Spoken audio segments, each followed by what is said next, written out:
નમસ્કાર મિત્રો, અક્ષર અકાદમીના online platform પર હું પ્રોફેસર ડૉક્ટર બીસી રાઠોડ આપનું સ્વાગત કરું છું. મિત્રો, બંધારણની કલમોના પરિચય અન્વયે આજે આપણે કલમ નંબર 207ની જોગવાઈઓ જોઈશું. પણ એ જોગવાઈઓ જોઈએ પહેલાં હજુ સુધી જો તમે અમારી આ ચેનલને સબસ્ક્રાઈબ ન કરી હોય તો એને સબસ્ક્રાઈબ કરી દેશો.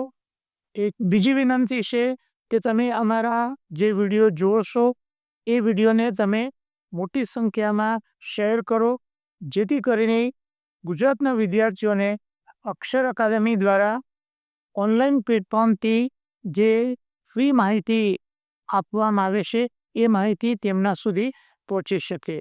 હવે આપણે જોઈશું કલમ નંબર 207ની જોગવાઈઓ.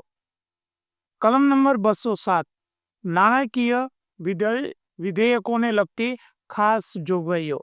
મિત્રો, આ કલમ છે એ પરીક્ષા માટે મોસ્ટ આઈએમપી છે, કારણ કે આ કલમમાંથી જુદા જુદા મુદ્દા નીકળે છે જે અવારનવાર પરીક્ષામાં પૂછાય છે. કે રાજ્યમાં જે નાણાકીય વિધેયક છે એ અંગે કઈ જોગવાઈઓ છે એની વાત અહીંયા કરવામાં આવી છે. અનુચ્છેદ 199ના ખંડ 1ના પેટાખંડ A થી F સુધીમાં નિર્દિષ્ટ કરેલી કોઈપણ બાબત માટે જોગવાઈ કરતું વિધેયક અથવા સુધારો કરતું રાજ્યપાલની ભલામણ સિવાય દાખલ કરી શકાશે નહીં. પરીક્ષા માટેનો પહેલો મુદ્દો આ છે કે નાણાકીય વિધેયક છે એ રાજ્યપાલની ભલામણ વગર વિધાનમંડળમાં દાખલ કરી શકાશે નહીં. એટલે કે રાજ્યપાલની પૂર્વ મંજૂરી લેવી જરૂરી છે. અને એવું વિધેયક વિધાન પરિષદમાં રજૂ કરી શકાશે નહીં. આ બીજો મુદ્દો.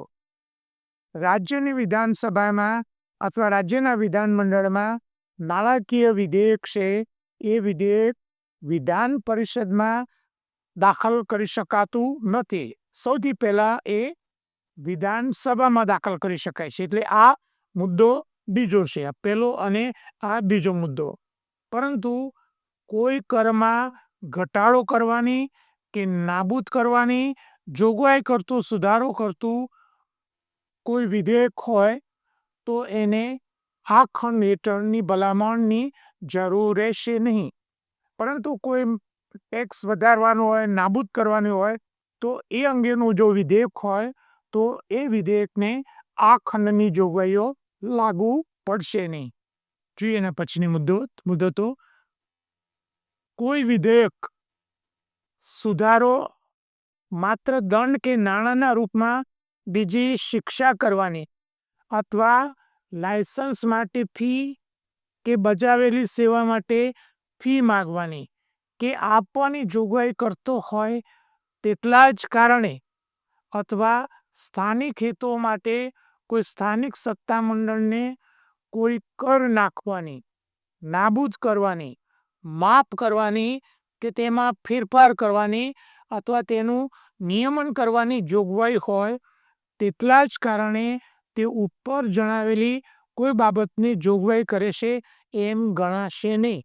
એટલે કે આ જે જોગવાઈઓ છે એ જોગવાઈઓ નાણાં વિધેયકમાં આવશે નહીં. રાઈટ, એ વસ્તુ છે તમારે ધ્યાનમાં રાખવાની છે કે લાયસન્સ માટે ફી, કોઈ સેવા માટેની ફી હોય, સ્થાનિક સત્તામંડળમાં કર નાખવાનો હોય તો એ નાણાં વિધેયકની જોગવાઈઓ એને લાગુ પડશે નહીં. જો એના પછીની વિગતો. અધિનિયમિત કરીને જેને અમલમાં લાવવા રાજ્યના સંચિત ફંડમાંથી ખર્ચ કરવાનું થતું હોય, સંચિત ફંડમાંથી ખર્ચ કરવાનું થતું હોય તેવું વિધેયક રાજ્યપાલે તે ઉપર વિચાર કરવા માટે તે ગૃહને ભલામણ કરી ન હોય તો રાજ્યના વિધાનમંડળના કોઈ ગૃહથી પસાર કરી શકાશે નહીં. નાણાં વિધેયક અને નાણાં વિષયક વિધેયકને રાજ્યપાલની ભલામણ વગર વિધાનસભામાં રજૂ કરી શકાતું નથી. પરીક્ષા માટે અગત્યનો મુદ્દો. નાણાં વિધેયક કે નાણાં વિષયક વિધેયકને વિધાન પરિષદમાં રજૂ કરી શકાતું નથી. સૌથી પહેલાં એને વિધાનસભામાં મુકાય. કોઈ કરમાં ઘટાડો કરવાની, નાબૂદ કરવાની જોગવાઈ કરતા વિધેયક માટે રાજ્યપાલની ભલામણની જરૂર નથી. એવા વિધેયકને રાજ્યપાલની ભલામણની જરૂર નથી. મિત્રો, બંધારણ અંગેના અમારા 2 પુસ્તકો છે, ભારતનું બંધારણ અને રાજ્ય વ્યવસ્થા, જે વનલાઇનર અને એમસીક્યુ સ્વરૂપે છે. બીજું પુસ્તક ભારતનું બંધારણ અને રાજ્ય વ્યવસ્થા, એ ડિટેલમાં અભ્યાસ માટેનું પુસ્તક છે. આ ઉપરાંત તમારી 2 ટેલિગ્રામ ચેનલ છે, બીસી રાજપૂત કરંટ અફેર્સ, જેમાં રોજે રોજનું કરંટ અફેર્સ, માસિક કરંટ અફેર્સ એમાં મૂકવામાં આવે છે. દરરોજની 10 થી 15 જેટલી પોસ્ટ એમાં મૂકવામાં આવે છે. 3-4 જેટલા પ્રી વિડીયો, વિશિષ્ટ દિવસ હોય તો તેની વિગત અને ક્વિઝની વિગતો મૂકવામાં આવે છે. અને અમારી આ ટેલિગ્રામ ચેનલમાંથી એસટીઆઈની પરીક્ષા જે 22/12/2024ના રોજ લેવાઈ, તો કરંટ અફેર્સના જે મુદ્દા અંદર પૂછાયા હતા પ્રશ્નો, એ પ્રશ્નો અમારી ટેલિગ્રામ ચેનલમાં કઈ તારીખે અમે મૂક્યા હતા તેની વિગતો અમે અહીંયા મૂકી છે. અમારી ટેલિગ્રામ ચેનલમાં એ તમે ચેક કરી શકો છો. અમારી બીજી ટેલિગ્રામ ચેનલ છે ગૌરવંતી ગુજરાતી, જેમાં અમે ગુજરાતી ભાષા, સાહિત્ય અને વ્યાકરણને લગતી પોસ્ટ મૂકીએ છીએ. હજુ સુધી જો તમે અમારી આ બંને ટેલિગ્રામ ચેનલમાં જોડાયા ન હોય તો એમાં જોડાઈ જવા વિનંતી છે. વધુમાં અમે અમારું મેટર ઇન્સ્ટાગ્રામ અને ટ્વિટર ઉપર શેર કરીએ છીએ, તો અમારા આ બંને પ્લેટફોર્મને ફોલો કરવા વિનંતી છે. વધુમાં આજનો આ વિડીયો આપને પસંદ આવ્યો હોય તો એને લાઈક કરીને શેર કરવાનું ભૂલતા નહીં. અને હજુ સુધી જો તમે અમારી ચેનલને સબસ્ક્રાઈબ ન કરી હોય તો ચેનલને સબસ્ક્રાઈબ કરી દેશો અને બેલ આઇકોનને ચાલુ કરવાનું ભૂલતા નહીં.